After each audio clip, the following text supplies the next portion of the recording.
When you look at the way people access this bursary program, first of all, it is quantified.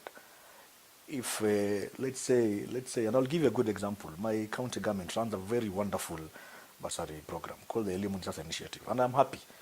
As a county, we've had many young men and women who in the past couldn't access educational opportunities because they didn't have the fees. But when the former governor, current CS Mvurya, took over in 2013, he had a very brilliant idea towards supporting the needy. But 400 million has been put in place to pay bursaries to students. The requirement is you must have 350 and above for you to access this program. Many students fall below that threshold. What happened to that guy who got 349, 320, 300, and has an admission to a certain school? That tells you he's already automatically cut off. So it doesn't benefit everyone. It is not universal. As opposed to putting money to schools directly and tell people, can you just access education universally? And even the way the whole process is being run, you have 50 million as an MP. You advertise, you give out forms, bursary forms to many people. Not all will get that bursary program.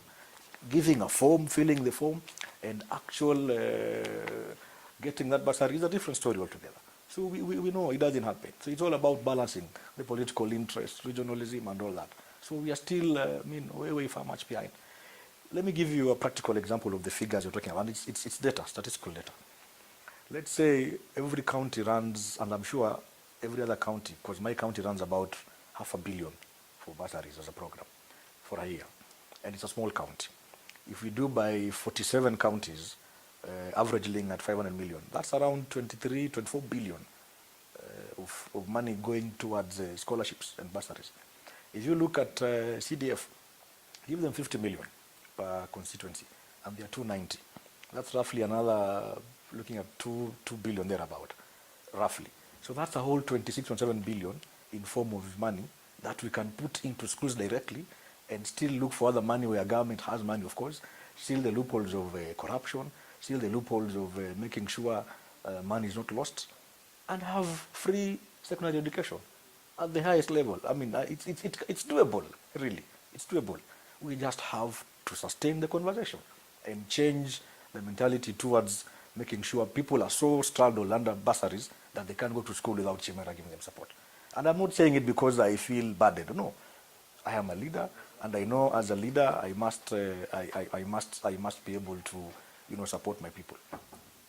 But I feel this business, this politics of bursaries, and I'm not saying when we remove bursaries from members of parliament, they will still have money to do roads, for instance, under Kera, what they're doing. They'll still have money to do schools, infrastructure. They will still have money to do police stations. We are not collapsing MGCDF altogether, but we're just moving these funds that are going towards education into making sure education becomes universally free and accessible to everyone. That's my argument.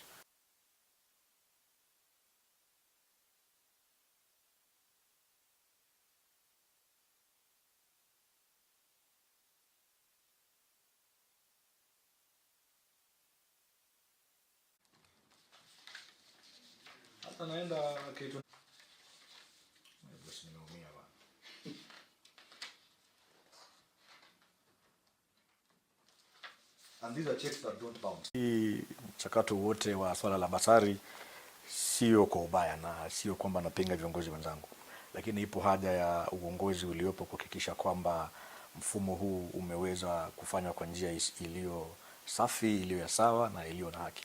Kwa sababu utakuta kila kiongozi ndani ya nchi hii ana mpango wa basari.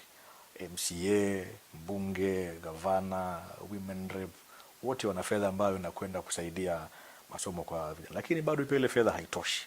Mimi mwenyewe nikiwa seneta mteule, bado inafuatwa na wazazi wengi kutoka kaunti yangu na hata kaunti mbalimbali zingine wakiitisha msaada wa karo za shule. Na sina hundi, sina CDF, sina ngaf, sina lolote. Lakini kwa sababu ya uongozi inanibidi nisaidie. Na nimesaidia wengi. Hata hapa niko na stakabadhi ambazo zimeonyesha kwamba ile support nimepeana kwa wanafunzi. Nimepeana cheki nyingi shule ya Matuga, hapa kuna shule ya Kwale, iko shule ya Matuga tena, iko Kenya Institute of Social Education Thika, iko Nanyuki High School, ipo Wa Girls, ipo St. Paul's Gekano na nyinginezo KMTC. Wananiomba msaada wa basari. Ikiwa tutaweza kuzungumza na kubaliana kama viongozi, tuweke mfumo ambao fedha zote hizi, ile fedha ya women rep, fedha ya mbunge, fedha ya gavana ambayo inakwenda mpaka kwa MCA iwekwe pamoja, hii fedha iende moja kwa moja kwa shule zetu ziweze kupata ufadhili moja kwa moja, ndio wanafunzi wetu wote waweze kupata msaada wa kwenda shuleni, elimu iwe bure, kwa sababu utapata kwamba ndio yule kijana apate ile basari, aidha anahusiana na mbunge ama women rep ama yule ward administrator kama ni mfumo wa county, ama amepiga mzazi wake amefanya siasa kwa yule kiongozi, na sio sawa. Wanafunzi wengi hawasaidiki. Vile vile ile fedha inapeanwa, kile kiwango ni kidogo mno sana. Utapata mtu ana deni la shilingi 60,000 anapewa basari ya shilingi 8,000 na bado anadaiwa shilingi 60,000. Yule mwanafunzi hawezi rudi shuleni na ile cheki 8,000. Ni lazima asubiri tena Chirema aje asaidie 4,000, asubiri tena mbunge asaidie 3,000, na mbunge atakwambia pesa haijakuja ya basari. Mwisho wa siku yule kijana anakosa kwenda shuleni, anakaa nyumbani, na mwisho wa siku maisha yake ya baadaye yanaharibika. Mimi ni wazo langu tu, ikiwa tunaweza kubaliana kama viongozi na kama wananchi wa nchi tukufu ya Kenya hii, tukae pamoja, tuunde mfumo ambao unaweka fedha yote hii kwa pamoja, na fedha mbalimbali na fedha nyingine ya ufadhili, wale kutoka pande nyingine tusaidie, tuweke mfumo wa fedha moja ili kila mwanafunzi ndani ya nchi hii aweze kupata elimu ya sekondari ambayo itakuwa ni bure. Asanteni.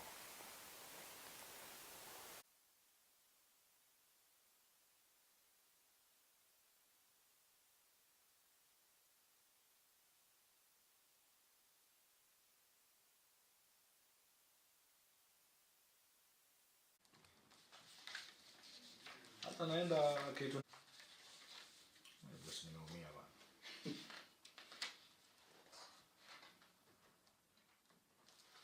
And these are checks that don't bounce. If we put all this money together into a kit, not necessarily domiciliary at the Ministry of Education, but give it to the Treasury, and let us have schools getting these monies directly from Exchequer to go towards funding their capitation needs, and everybody accesses education. We make it free. That's the argument I'm actually bringing forth. Otherwise, we cannot sustain the bursary program as it is today, unless we find a way of streamlining it in a way every Kenyan benefits from real material financial support under a bursary program. When you look at what has been proposed from the clerk of the National Assembly, it is fundamentally different from what some of us have understood and are trying to propose. What the National Assembly is trying to propose is the same thing. They are simply saying there is a petition before the High Court in Nakuru, and by the way, that petition it raises very salient issues that every Kenyan must read and understand the petition. It actually goes towards challenging the legality and constitutionality of something called bursaries, especially when counties are giving bursaries, because we know the fourth schedule gives functions. We know Article 186, specifically says who needs to run bursaries and at what level and at what scholarship programs you're doing. So basically, the proposal by the National Assembly is simply saying, let us harmonize the way we have bursary programs under NGCDF. It doesn't talk about making it universally acceptable. It doesn't talk about making education free. It only talks about harmonizing, streamlining. They're giving it very beautiful names, by the way, and adjectives. You streamline, you harmonize, you consolidate NGCDF bursary program. But they are not talking about removing it in totality from the control of a politician called a member of parliament into something else that will directly wire the monies to schools, that schools will never suffer a challenge of capitation, so that students can actually access education in school. That's the point we are fundamentally differing from. But I know I will have a chance to go and put in my views and perhaps propose something that is geared towards making sure education is freely. People have used the bursary as a political tool. Even when they're campaigning, suddenly you will find certain sentiments that they're saying, if you don't vote for me, then the bursary program will go away. Because maybe that guy is the initiator of that bursary program. And people sometimes, they perish because of lack of information. They believe if I don't vote Chimera, for instance, the bursary program he runs will go under. Yet it is a policy, it is in law. So also the way the bursary program is being administered nationally it is not streamlined. It is discriminatory in nature. A politician would always want to reward people who supported him in the elections. So there's some kind of tokenism with the whole administration framework of this bursary program. You will find a student who has a fee balance of, let's say, Kenya shillings, 50,000 shillings. And the much he can get today, if you're to walk into any MP's office, myself included, will be about 7,000 shillings on the higher side. And the balance is 50,000 shillings. And that person comes, let's say, from a village. He comes from Mtumwa. He lives in Mtumwa, which is the farthest point of Kwale County, to go to the nearest major town, say Mwangulu. He spends about 500 shillings to go, and coming back 500 shillings. So that's 1,000. If you do the math, that particular student has actually earned 6,000 shillings against a fee balance of 50,000 shillings. He still is not able to actually go back to school and study. I will give you a case scenario. I myself, I actually have a program. It's not a program, but the need from the public. They meet me. They say, you're a senator. However, we are nominated, yes, but we still need support in terms of school fees. I have to give them checks, my own personal checks.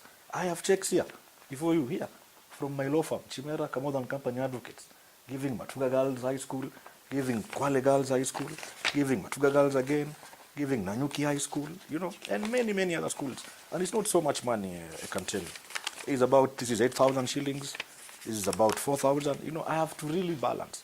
And this is from your pocket? This is from my pocket. You can see there's a forwarding letter. It bears my law firm's logo. There is a check. This is a check drawn by Chirema and Company Advocates going towards paying fees for students from Kwale County. And they still have access to NGCDF bursaries. They have access to the county government scholarship program. They have access to many other bursary programs. But it is not enough.